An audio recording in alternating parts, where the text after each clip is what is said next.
Xo'p, installation keladigan bo'lsak, bu yoqda o'sha installationda PHP ni qanaqa qilib install qilish, boshqalar hammasi yozilgan.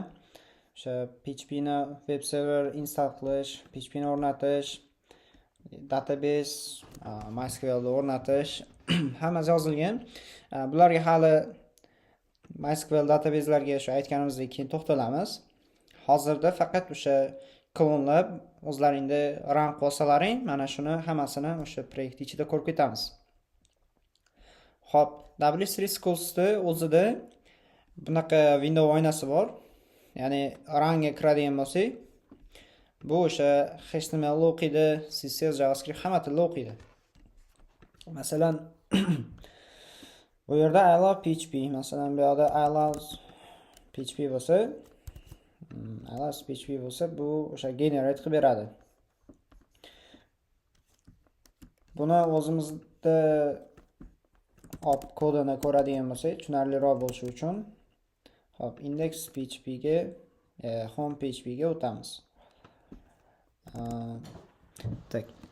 Tushunarliroq bo'lishi uchun bu o'zi qanday ishlayapti deydigan bo'lsak, mana bu katta kichik belgisi so'roq PHP deb ochiladi, PHP kod yozish uchun va shu tariqa yopiladi. Ya'ni bu single tag hisoblanadi.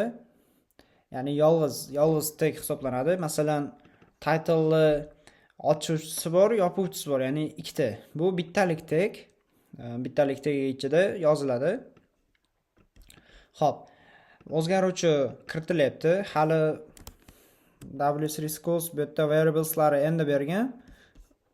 Shunaqa bo'lsa ham, lekin boshida o'sha try uchun bu yerda ham o'zgaruvchi ishlatib ketgan ekan.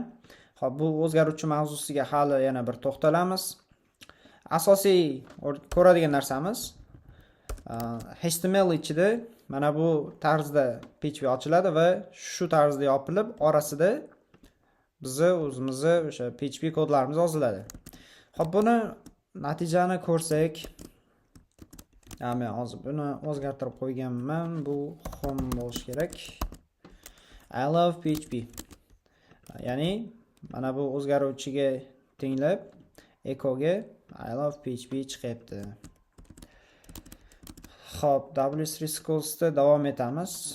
Keyingisi installationda shular beribdi. Xo'p, bu yerda example display the PHP version. Ya'ni PHP versiyamizni ko'rsak bo'ladi.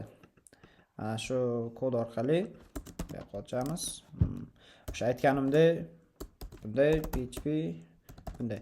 Xohlasak buni tagiga ham yozaversak bo'ladi. Ikkita joyga chiqaramiz, qani. Ya'ni mana shu lokalni ishlab turgan proyektimizdagi PHP versiyamizni ko'rsak bo'ladi. Xo'p, orasiga bear, ya'ni o'sha pastga tushirish tegini qo'yamiz. Bizda hozir 8.3 versiya ishlab turibdi. 8.3, 8.4 PHP versiya 8.3 ishlab turibdi. Xo'p, keyingisi sintaksislar. Sintaksi o'zi nima? PHP script, basic PHP syntax. Ya'ni o'sha PHP ning basic asosiy boshlang'ich PHP sintaksislari. Sintaksis bu o'sha tildagi tilda tashkil qiluvchi kodlar deb tasavvur qilsak bo'ladi.